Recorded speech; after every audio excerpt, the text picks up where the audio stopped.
Uh. Woo! Y'all gon' make me lose my mind. Up in here, up in here. Y'all gon' make me go all out. Up in here, up in here. Y'all gon' make me act a fool. Up in here, up in here.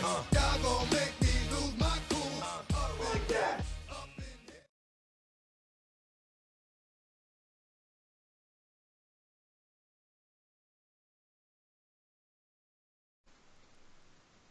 Last time we talked about the O-line. We talked about the quarterbacks before then, the running backs before that, and the wide receivers. Now we've rounded up together. It's the tight ends Warpath review, y'all. The final edition of the offense for the year 2017. Talks led by Jordan Reed, tight end out of Florida. He's broken. Vernon Davis, he's old. Miles Paul, he's broken. Jeremy Sprinkle, he likes to steal. Maybe he'll steal yards and still stealing clothes. And then also you have Derek Carrier. He's broken too. And then you have a bunch of no names. Yeah, EJ Bibbs. Yeah. yeah. He probably, his last name's Bibbs because he probably drools all over the place. And then you have Manessa, Mania. I don't know how to say his name. I think it's Manessa Gerner is how you pronounce his name. I'm fairly certain his parents just wanted to call him Vanessa, but decided not to be mean. Like, nah, he's a man. Right. He shall be Manessa. I'm a man. But we see with the tight ends, Jordan Reed, he got the contract before the beginning of last season. He was about a few yards off of 1,000 in 15, had double-digit touchdowns. Last year, those numbers took a dive. Just south of 700 yards, only 6 touchdowns, and I tell you, his best game was probably a game that the Redskins lost. It was a game on Thanksgiving. And I hate to sound cliche when he said it, but that man was a football player that day. And here comes the John Gruden. I feel like that's coming here pretty soon, but he's a football player, man. There you go. I'll let you get that one out. I just remember just being awestruck how he came out there with that bum shoulder and how he played. And then, a few weeks later, they play Carolina, and he's trying to throw left hooks at the Carolina defenseman and gets ejected. Oh, yeah. So, yeah. I'm always forgetting he got ejected. Yes. That's... I remember. I had forgot about that until I saw the highlights of that game about 2 or 3 weeks ago. But the big question for Jordan Reed is, does he get over 1,000 yards, and can he stay healthy for 16 games? The answer is no and no, Alex. Okay, we got that. We're on the same page. I don't think he can do it. I just don't think he's durable enough. Concussions he's had. That's why he was out. He has one concussion from being put into a mental home. Yes. He has to be.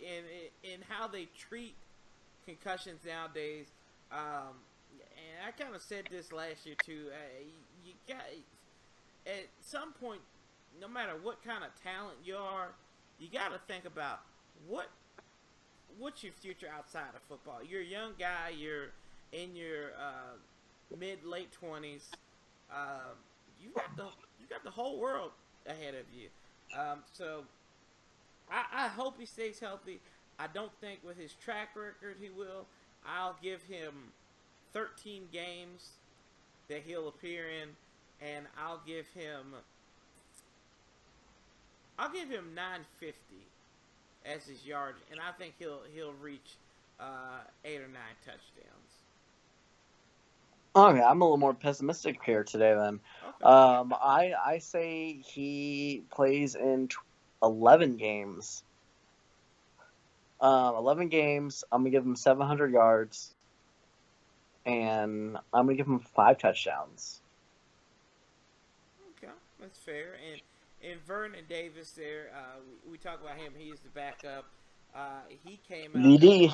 Yes, he did. He get infected. He will be infecting defenses all next year. The CDC cannot control what he is dishing out. Vernon Davis. Just how he played. He played really well in that Philadelphia game when he pitched relief for Jordan Reed. He had that nice touchdown pass, touchdown reception, which he was penalized for shooting the ball through the doggone goalpost. I still can't get over that. But no more. No more. That's right. No more. She can do it now. There you go. Shaquille The O'Neal. only question is, can Josh Norman do his bow and arrow? And, No, he cannot. No, he cannot. No, he cannot. Okay, because he's under impression he can. That's an act of violence. Oh, we'll see what happens in the preseason. Yes, because according to Jeff Triplett, shooting a bow and arrow, that was the penalty. But yeah, back to Vernon Davis though. I like what he did. He had a resurrection to his career, to be honest with you. He absolutely did. 500 some odd yards, about 583 yards, 2 touchdowns. That number could go up if you get him in the red zone a little bit more. And that's what they're going to be tasked on doing, is coming up big in the red zone. The red zone offense was abysmal last year. For our offense ranked so doggone high, we were good in between the 20s, not inside of them. Nope. And hopefully Vernon Davis can do that. We skipped down a little bit. Niles Paul. I like Niles Paul. I like following him on Twitter. So I really want to see this guy. He's a genuinely good guy. You want to see him succeed. He only had 2 receptions last year, though. Yeah. Well, what game did he get hurt in? Was it the Giants game? I don't think so. I think he was placed on IR after the bye. It was after the Cincy game. He sure did, yeah. So, that might be a question right there. And then, Derek Carey, I think what does he do? But I think he's Derek Carrier? Yeah, pretty much. That's about it. And he's wasting Santana Moss's number. That's why I leave it there. That's a different story that I'll go on to a tangent later about. Yeah, but we'll leave it at that. And then I think Sprinkle, and my bold prediction is Jeremy Sprinkle will finish this season as the Redskins starting tight end. I concur with your bold prediction. It receives my seal of approval. Yes. I just think this guy is physical. He came out of physical conference in the SEC when he played for Arkansas. He just had, and he has the name. The name just sounds like a tight end name, and I think he's going to sprinkle, sparkle, and splash for the Redskins this year. And going forward, I think that the top 2, you've got Reed, you've got Vernon Davis. I think Niles Paul, just what he brings as a leader, he gets a mulligan for last year and the year before that and the year before that. And maybe the year before that, he gets a mulligan again. I think his leadership gets him on there as he was named the special teams captain last year. And I think Sprinkle will round out that. I think Derek Carrier, he's gone the way of the dodo. And a lot of these no names like Dribbles and Bibbs or whatever you call them, and the Messiah or Manessa or whatever how you call them. I just don't think Manessa. There's get it right. Yeah.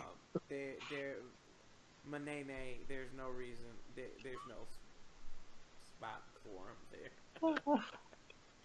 Maniqua. Anyways, I'll leave it at that. Yeah, I agree. So that's who I have here. I got Reed Davis, Sprinkle on a bitch, and Niles Paul. That would have been a heck of a tight end name. Yeah. But there, I think it. I think he just changed his name to that legally. yes, we will see. Then they won't know who shoplifted from Bell. Like exactly. But hey, when you need clothes, you need clothes. Um, All right. So how about who do you think is gonna be the best pass catcher out of the group, and who's gonna be the best run blocker? Reed will probably be the best pass catcher. Run blocker.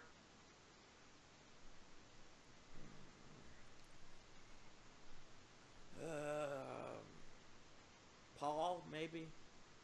Because they were trying him out at fullback at times.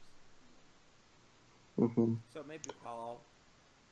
I'm gonna say Reed has more receptions, Uh-huh. but Vernon Davis has more yards. Really? Really, I think Reed gets around 60 receptions, and Davis 60 receptions, around 700 yards, and I think Davis will get around 50, but around 750 to 825. Okay. And just clarifying, your previous question was better run blocker and pass catcher, correct? Correct. Okay. All right. I just wanted to make sure I wasn't mistaken there. But yeah, I mean, I think Niles Paul will probably be the better of the four there. I'll agree there with Niles Paul as a better run blocker. And then I think these guys, but these guys, they're going to show up in the red zone. That's where the tight ends make their money. That's what they're going to have to do this year. And there's no ifs, ands, or buts about it in that respect. They will have to come up and show up in the green zone, red zone, wherever the money zone, whatever the heck you want to call it. I agree. Well, we will. Do you have any final words on the tight ends, or as we wrap up the offense here for Warpath review? I do not. I am firmly satisfied with the tight end group here as far as who we have. Just hope we can just hope that Reed makes it past 12 games. But as my mom has always told me through life, expect the worst, hope for the best. There you go. AKA the story of being a Redskins fan. That is true. We will always hope for the best. That's what got the Ty and Jordan going. There you go. But we will always we'll hope for it, but we'll always expect the worst. And that's what happens. We always expect that Dan Snyder's going to do the smart thing, and then we realize it's Dan Snyder. And that is the tight end edition of Warpath Review, y'all. We're going into the defense, so and special teams.